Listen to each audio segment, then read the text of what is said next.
And please welcome the 45th President of the United States, Donald Trump.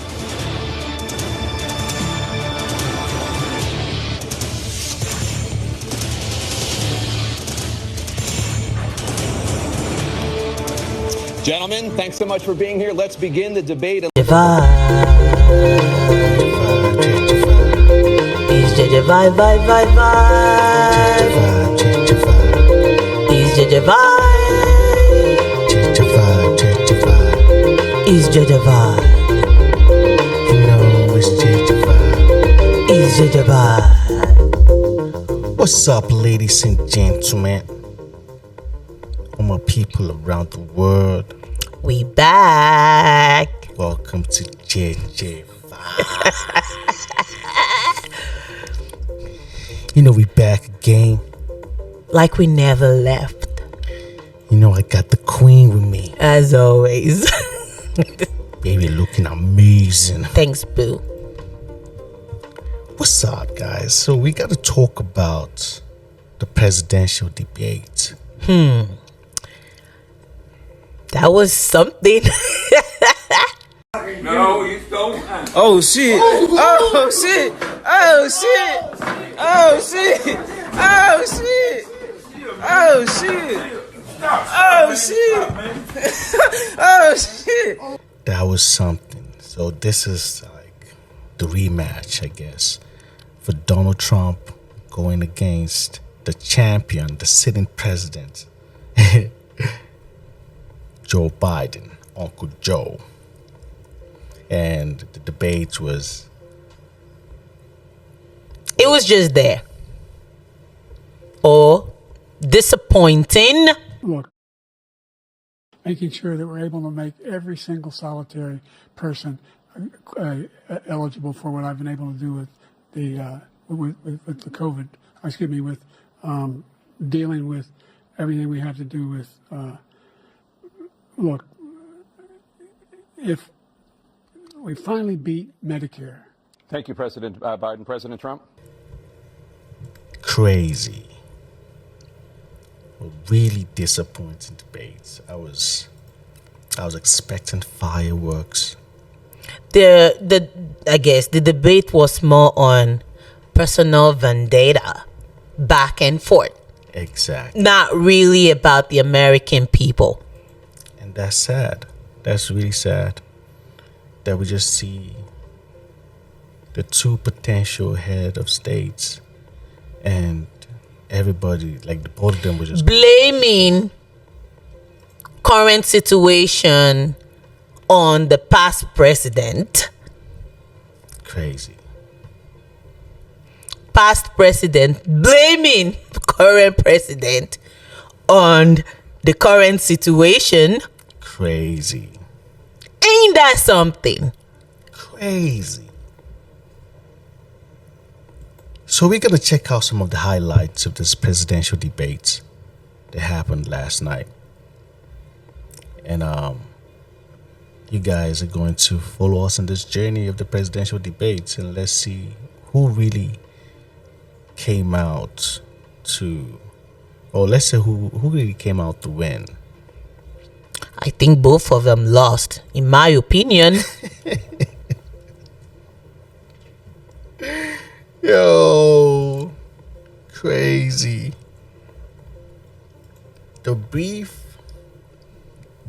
The shortest way I'll put it is Personal jabs at each other. it's just, Crazy. I think that's what politics has boiled down to now when it comes to, oh, let's just talk about this and talk about you and talk about what you're going through and talk about your hidden secrets And then also saying that you are going to take turn in what I'm going through too. like it's crazy. It's a dirty game now, politics. Like it's all about how At this point, I low think can we you need go? to. At this point, I think we need to abandon politics. But Crazy. But how can we, at the end of the day, you still have these people who are lawmakers who makes the law on the land, and if the citizens are not informed or just ignore the whole political idea, it's still a bad turn. You cannot continuously ask the citizens to pay taxes on the money that they don't have, and then in return not doing anything for the citizens. Yeah, it's become a different game now. It's not for the people. Like, the government should be for the people, but right now it's for. I thought that was the meaning of democracy. It's The government for the people, by the people, and now it's for the corporations, for the corporations, for the corporations, for the corporations. If you know, you know. That's what they are here for. It's for the corporations, tech, oil industry, finance. let's talk All of about the this. black jobs that one of them mentioned. Craze. Kill on the black people is the millions of people that he's allowed to come in through the border. They're taking black jobs now, and it could be 18, it could be 19, and even 20 million people. They're taking black jobs, and they're taking Hispanic jobs, and you haven't seen it yet, but you're going to see something that's going to be the worst in our history. I want to ask you specifically, Donald Trump said when it comes to the U.S. border, they're taking black jobs. He was talking about migrants taking black jobs. What is a black job? Okay. Well, a couple things. First of all, you know what he meant by that, okay? He meant jobs that are filled by African Americans in America and others, Americans in general, but the question in specific was about black voters. He didn't ask that question, the moderators did, and so he segued into the impact that it's had on black voters, and that is very simple. When you flood a country with millions of people, you're going to have more competition for work. You are, and those workers are willing to do it at a lower wage. And that you see that in some of the fields like construction and trades. It impacts Hispanic communities as well. On your first question, look, the United States didn't invade Ukraine. Sorry. The United States didn't come across. Go ahead. Sorry, go ahead. Finish. No. You were going to ask me something. I wanted to clarify on what you were just saying about black jobs. You seem to be saying these are low-wage jobs. No, they're not low-wage jobs. These are working-class jobs. You talk about migrants taking low-wage jobs, and that he was talking about black voters. No, what I said is that migrants are willing to come in and do it at a lower wage. They are. Because they are willing to take work at a lower wage than an American would. And as a result, they get hired and not the American. And that is something that people have talked about for a long time. I didn't make that up. I'm not the first person to make that observation. Because a lot of people cannot relate to it. Is it the lower class, I guess, jobs like the fast food? Or, I mean, because I know all races work those jobs. Crazy. Or, hey, let's go as far as 9 to 5 now. All races work those jobs too. All race. So even if it's a McDonald's job, even you still have all race working those jobs. So the what does idea, Donald Trump mean about black jobs? crazy. That was the most cringe-worthy segment of the debate, or part of the debates, that I was like, woo. Yeah, talking about the black people now. In a debate. I was like, oh my God. Oh God. Oh Lord. What are we doing? What are we doing? But see, this is what they all like. When we get to hear these things, I don't want anybody to get worked up by it. It's good that we can hear it. Like, at the end of the day. Yeah, I guess now you know where you are in terms of placements. Exactly. You get me? It's show me how you value me. Like, So yeah, exactly. am I valuable to you, or am I just a pawn to you? I didn't want to say it, but hey, you get it. I don't know, like, Yeah. you guys decide. But at the end of the day, that was the only cringe-worthy part for me. Donald Trump still came out. It was a back and forth. It was. The policies wasn't really explained. Nope. Let's talk about, I guess, clean energy now. Ooh. Crazy.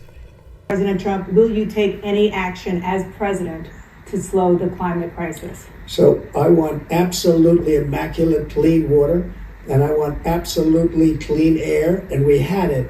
We had H2O. We had the best numbers ever, and we were using all forms of energy, all forms, everything.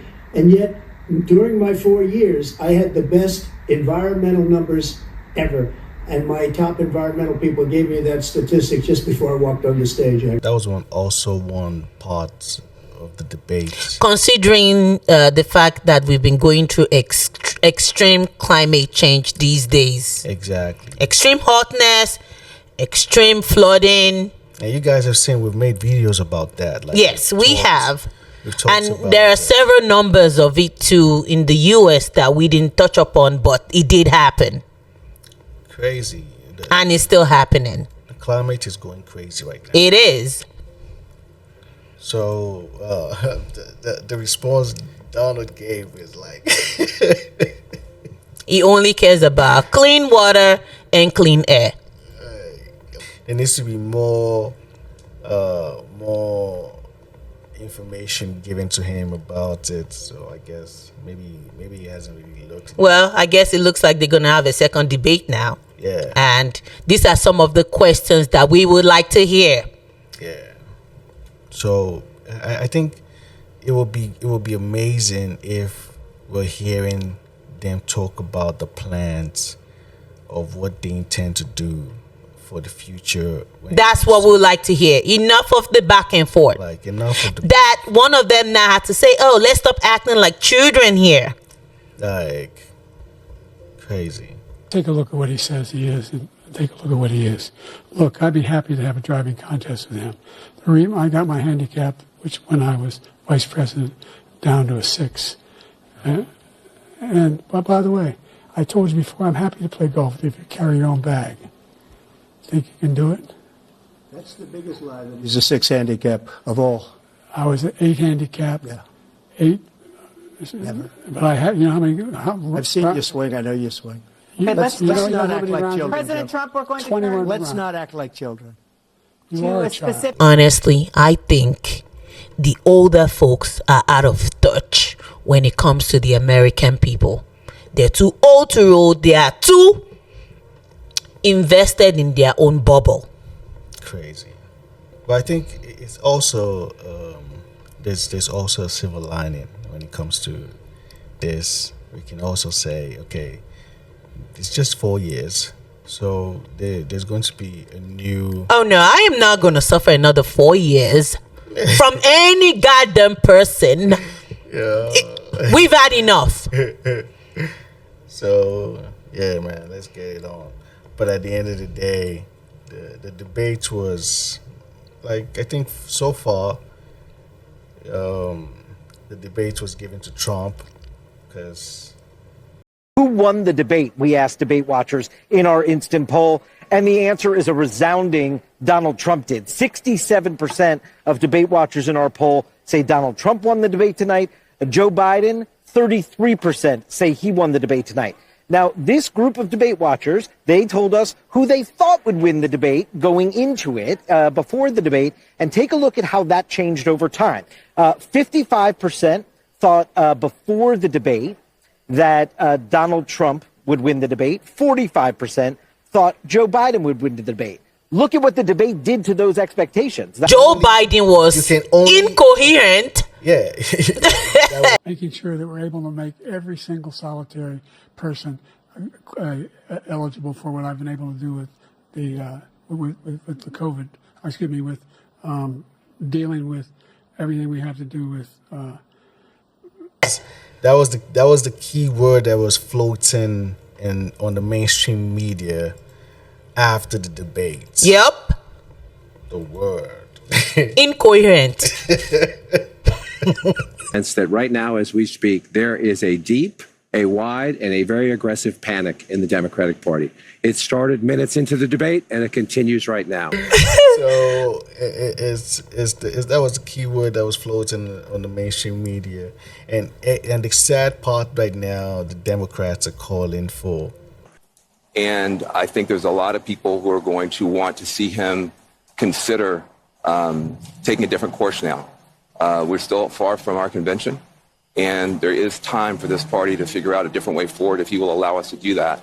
But that was not what we needed from Joe Biden, and it's personally painful for a lot of people. It's not just panic, it's pain of what we saw tonight. Joe Biden to step aside. So I understand not feeling well. And, obviously Joe Biden comes in with certain deficits. He has a stutter. It is more difficult for him to communicate for that reason. So there's a lot to mitigate the way that he speaks, and you can understand it. And we've observed him for a long time. That said, I too was on the phone throughout much of the debate with Obama world people, with Democrats, with people who are political operatives, with campaign operatives. My phone really never stopped buzzing throughout. And the universal reaction was somewhere approaching panic. The people who were texting with me were very concerned about President Biden seeming extremely feeble, seeming extremely weak. It took them a little too late, since we've been talking about it since last year or two or so, asking that questions. And tell you that in about the back half of the debate, maybe the latter third of the debate, I heard from a Democratic lawmaker, a member of Congress who has been a strong supporter of President Biden's, who suggested the possibility, Savannah, of perhaps an open convention or replacing President Biden on the ticket. I will tell you, it is all but potentially impossible for that to actually happen. But the fact that that is even being raised, the fact that that is even a shadow now hanging over the debate performance for President Biden, is at minimum a headache for the Biden campaign moving into the next stretch of this campaign ahead of the Republican convention in the next couple weeks. Crazy. All this time wasted. Crazy. So, right now, Anderson, this was a game-changing debate in the sense that right now, as we speak, there is a deep, a wide, and a very aggressive panic in the Democratic Party. It started minutes into the debate, and it continues right now. It involves party strategists, it involves elected officials, it involves fundraisers. And they're having conversations about the president's performance, which they think was dismal, which they think will hurt other people down the party in the ticket, and they're having conversations about what they should do about it. Some of those conversations include, should we go to the White House and ask the president to step aside? Other of the conversations are about, should prominent Democrats go public with that call? Because they feel this debate was so terrible. They do say in moments in the debate later, the president got better and got his footing, but then at the end, even his closing statement was a little halting. The contrast between the two candidates. Let me be clear. None of them, and a lot of Republicans, don't think Donald Trump had a great night. Donald Trump broke the fact-check machine more than I can count tonight. That will be on the record as we go forward. He refused to answer some very specific and direct questions about his conduct, about January 6th and what all. So that will be dealt with out there. And sometimes there's a parallel universe between the political elites and the American people. It'd be nice to see what the voters say. But I can tell you, it started minutes in. It started with the first couple of answers, and it has continued throughout the night from a, oh my God, oh my God, oh my God, to what do we do about this? And it involves very senior people in the Democratic Party, including elected officials, saying we have a problem. And a slight cold as well. it's looking crazy. Let's talk about Russia. Russia.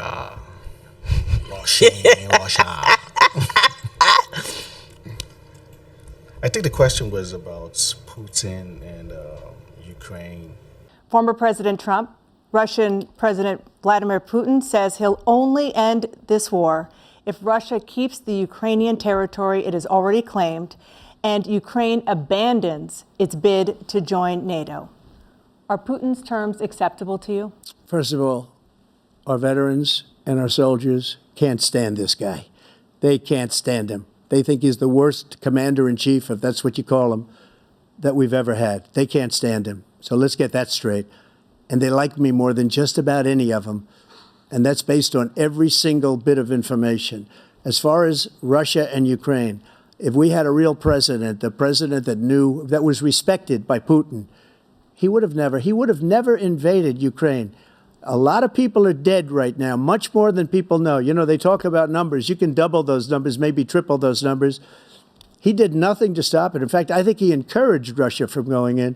I'll tell you what happened. He was so bad with Afghanistan. It was such a horrible, embarrassment, most embarrassing moment in the history of our country, that when Putin watched that and he saw the incompetence, that he should have fired those generals, like I fired the one that you mentioned, and so he's got no love lost, but he should have fired those generals. No general got fired for the most embarrassing moment in the history of our country, Afghanistan, where we left billions of dollars of equipment behind. We lost 13 beautiful soldiers, and 38 soldiers were obliterated. And by the way, we left people behind, too. We left American citizens behind. When Putin saw that, he said, you know what? I think we're going to go in and maybe take this was his dream. I talked to him about it, his dream. The difference is he never would have invaded Ukraine. Never. He deviated for a while. They had to circle back to ask him that question. Facts. And he vaguely answered. Facts. But while Putin has already stated his own terms. Exactly. So, hey, we need to hear those terms too. Exactly. So, I think the next debate, because the only thing, like, you can only do much as what you're given to by your opponent. If your opponent comes in, and because we could see there were times when that is no excuse. Hey, the questions were already set. You answer the questions. You can choose to ignore your opponent if he continuously poke you, and answer the questions that the Americans need to hear. Facts. But I guess you can only do much with your opponent. But at the end of the day, he was attacked and he had to respond. Yeah, he managed this time well. Out of the 2 minutes, the first minute he would use it to respond the opponent, even if it's their personal vendetta, and then the remaining 1 minute or less, 60 seconds, then you'll answer the questions. But the answers to the questions were still vague.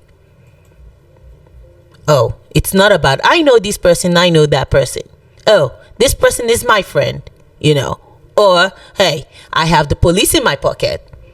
No, we need real answers.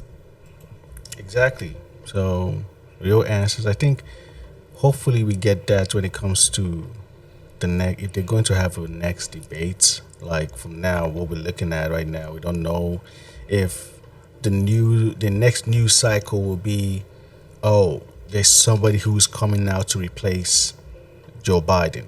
So let's talk about inflation now, honey. Everyone's going through it.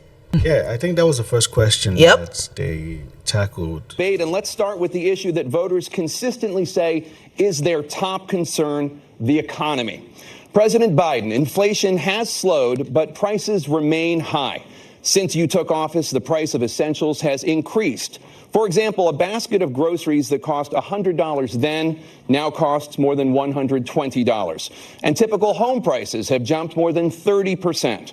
What do you say to voters who feel they are worse off under your presidency than they were under President Trump? We got to take a look at what I was left when I became president and what Mr. Trump left me. We had an economy that was in free fall. The pandemic was so badly handled. Many people were dying. All he said was, it's not that serious. Just inject a little bleach into your arm. You'll be all right. The economy collapsed. There were no jobs. Unemployment rate rose to 15%. It was terrible. And so what we had to do is try to put things back together again. And that's exactly what we began to do. We created 15,000 new jobs. We brought out the position where we have 800,000 new manufacturing jobs. But there's more to be done. There's more to be done. Kudos to CNN, too. They became liberal a bit. A lot of people were talking about how the debate is going to be and how CNN is going to be unfair. They're going to be in, I guess, the current president's favor. But the questions were real questions that Americans would like to hear. So they became liberal. That's fair enough. Facts. And also made false claims, at least 9 false or misleading statements on first count. I'll give you some of them. He said he's the only president in a while who didn't have any troops dying anywhere in the world. Troops have, of course, died on his watch. He said he's put in a $15 per shot cap on insulin and Medicare. It's a $35 a month cap. He said it's a $200 cap on overall drug spending in Medicare. It's $2,000 a year. He said the border now has fewer crossings than when Trump was in office. That's generally not true. He said, or at least strongly suggested, unemployment was at 15% when he took took office, it was actually 6.4. He said Trump wants to get rid of Social Security. Trump doesn't. He said billionaires pay 8.2% in taxes. It's much higher. He said Trump told Americans to inject bleach amid COVID. We know Trump made foolish comments about scientists studying disinfectant injection, but didn't frame it as advice to people. And Biden said the Border Patrol endorsed him. No, its union supported the border bill he'd supported, never endorsed him himself. In fairness, the president did appear to clarify that. There's a panic right now, and the inflation it's still the blame game. I agree. It still boils down to who started inflation and who. Thank you. President Trump? We had the greatest economy in the history of our country. We have never done so well. Everybody was amazed by it. Other countries were copying us. We got hit with COVID. And when we did, we spent the money necessary so we wouldn't end up in a Great Depression, the likes of which we had in 1929.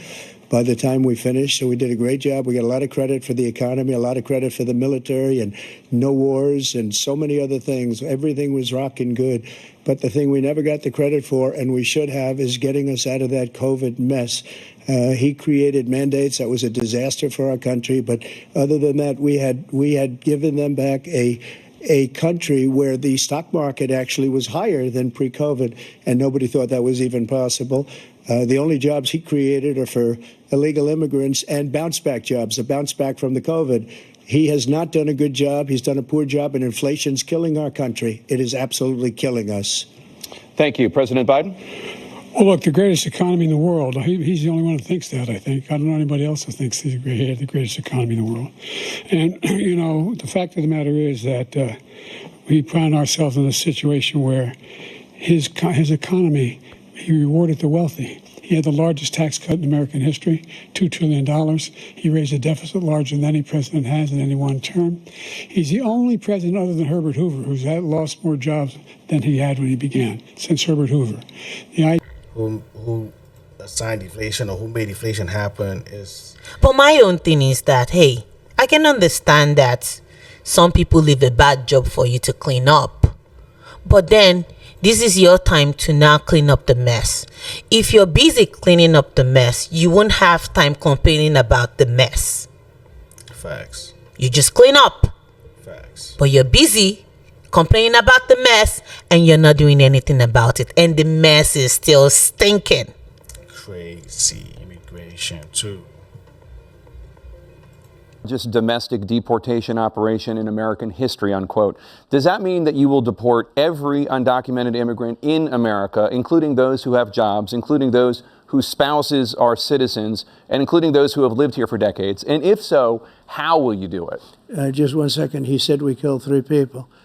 The people we killed are al-Baghdadi and Soleimani, the 2 greatest terrorists, biggest terrorists anywhere in the world. And it had a huge impact on everything, not just border, on everything.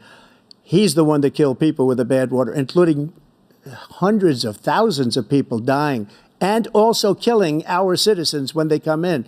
We are living right now in a rat's nest. They're killing our people in New York, in California, in every state in the union, because we don't have borders anymore. Every state is now a border. And because of his ridiculous, insane, and very stupid policies, people are coming in and they're killing our citizens at a level that we've never seen. We call it migrant crime. I call it Biden migrant crime. They're killing our citizens at a level that we've never seen before. And you're reading it like these 3 incredible young girls over the last few days. One of them, I just spoke to the mother, and they just had the funeral for this girl, 12 years old. This is horrible what's taken place. What's taken place in our country, we're literally an uncivilized country now. You see, like every topic just boils down to the blame game. I know.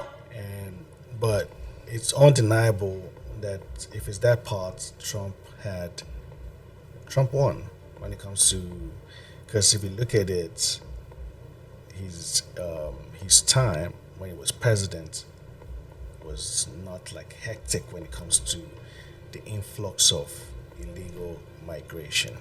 But when we look at what Biden is going through right now with the crisis and all of the cases that is coming out from... Yeah, because they changed the immigration policy. Yeah.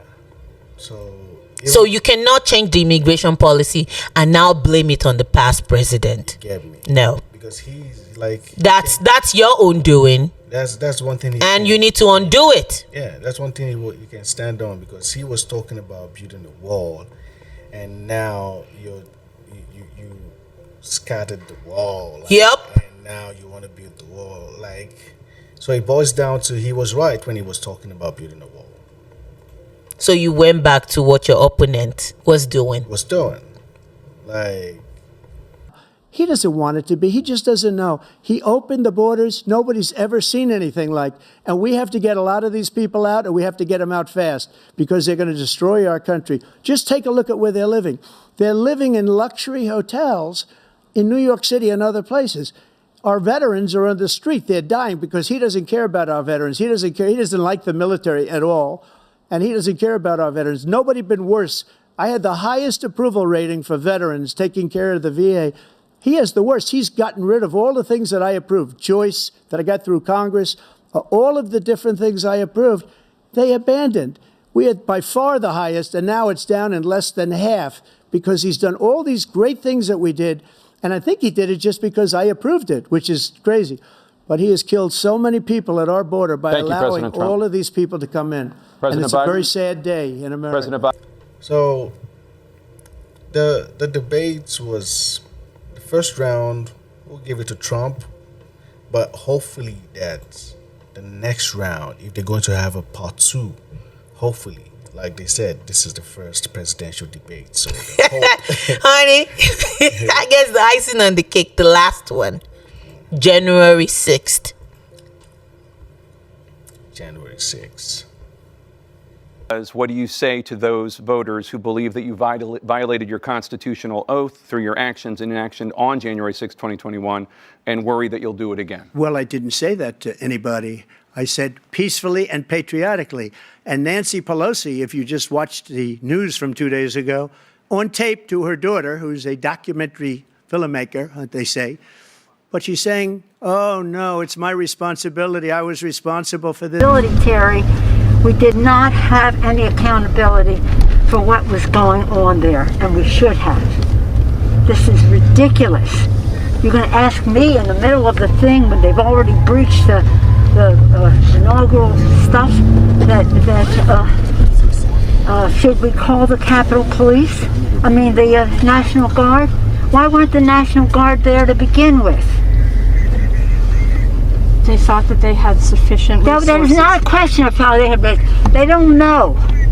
They clearly didn't know, and I take responsibility for not having them just prepare for more.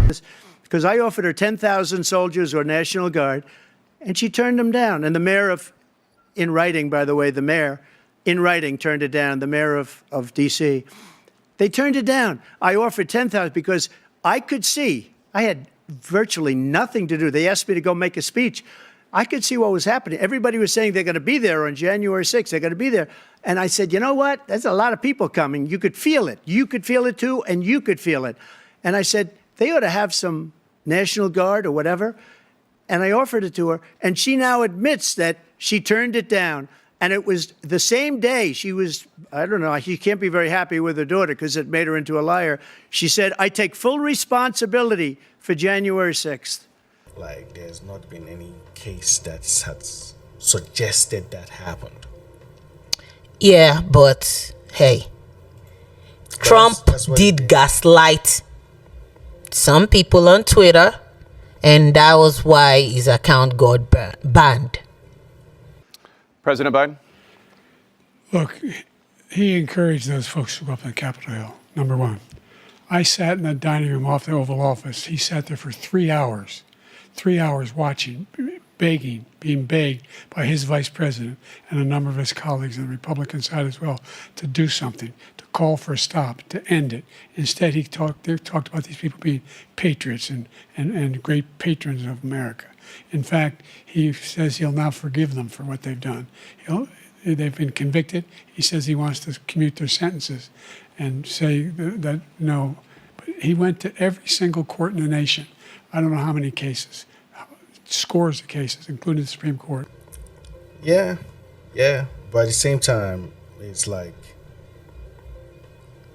I'm not trying to even make an excuse for him, but but it's a case that is being discussed right now in the Supreme Court. You get me? So it's not something that for us to decide if he did or he did not. Yep. I mean, he rallied people peacefully, and he's standing by that. Like, he didn't tell people to come do. He rallied people peacefully. So there's so many videos that are coming out now. Hey, and there's so many there are videos. receipts on the internet anyways. That's what I'm saying. There's so even tweets too will circle back too. So, like, the case is still discussed. The case is still out there. So let's just leave it that for them to determine. Because I even heard, like, the Supreme Court even ruled that there was no obstruction when it comes to even some of the cases that was given to the people that were caught. Here with breaking news that could impact hundreds of people charged in connection with the January 6th attack on the Capitol and potentially former President Trump. The Supreme Court just ruled in favor of one of the rioters on January 6th over a charge of obstruction of an official proceeding. This decision is set to have a sweeping impact on hundreds of prosecutions, but this could especially impact Donald Trump after he cited the case in his bid to obtain presidential immunity in the election interference case against him. So the case is still discussed. Let's leave it there. That's all. So Biden is out here after getting all the fire from back and forth and everybody, all the mainstream media talking, like, disrespecting him. He came out and he's back campaigning. Yes, he did. I saw in him then the same character that I see in him today. And even though he has faced unimaginable tragedies, his optimism is undaunted. His strength is unshakable. His hope is undeterred. Now you guys now came back and circled back and now started campaigning about the lies that we were already complaining about you guys already. Crazy. You went back to the lie, I guess propaganda, like you all say. Crazy. And you're beginning to promote that. How messed up is that? We're not going to continuously live in this delusion. I'm sorry. Crazy. So Biden is campaigning fiercely, saying, man, he's old. He knows that he might be slow. He's not as tough when it comes to debating these days, but he's still ready to do the job. Let me close with this. I know I'm not a young man. State the obvious. Well, I know. I don't walk as easy as I used to. I don't speak as smoothly as I used to. I don't debate as well as I used to. But I know what I do know. I know how to tell the truth.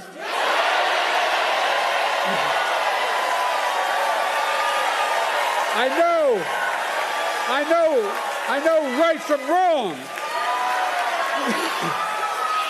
And I know how to do this job. I know how to get things done. And I know, like millions of Americans know, when you get knocked down, you get back up.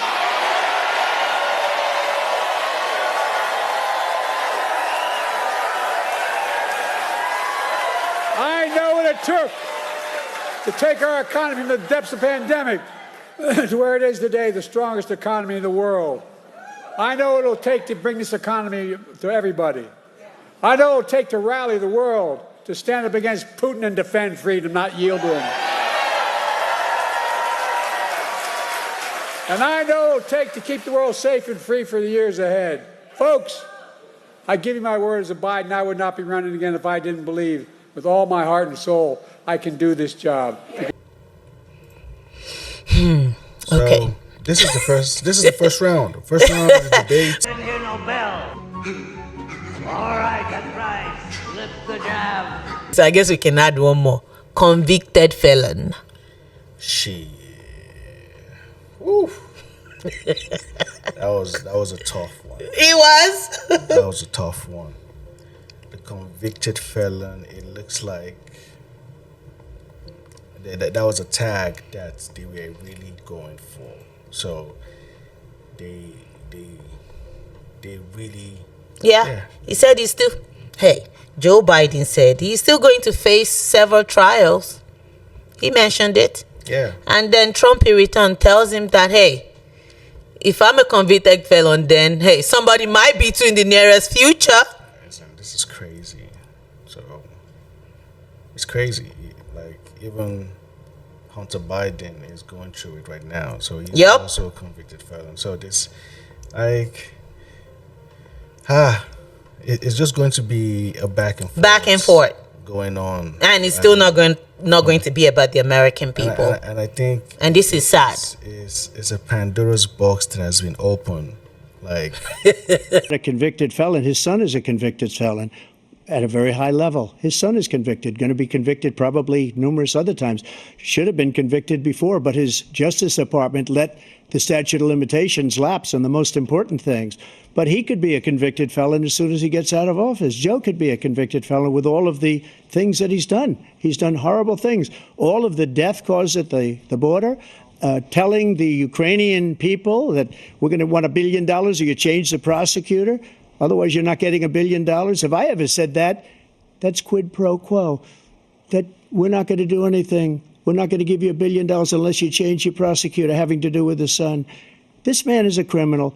This man, you're lucky. You're lucky. I did nothing wrong. We'd have a system that was rigged and disgusting. I did nothing wrong. Like no ex-president is safe anymore. Yep. No, if you can do this to him, then it means nobody else is safe. Yeah, and it all boils down to let the people decide. It's that simple? It's simple. Yep. And everybody has their own choice to make when it comes to decisions like this. Let the people decide. Then if it's Trump, let the people decide. That's it. And if it's Uncle Joe, let the people decide. That is the freedom of choice. You have options. You get me? So if it's Gavin Newsom that is coming in, let people decide. The state of unaware. You get me? So, just let the people decide. And it shouldn't be this. That's why it's going to be a problem moving forward from here when it comes to ex-president being indicted for things they did. Like, if you can bring something that happened to him or that happened 20 years ago, best believe that you're not safe. It's crazy.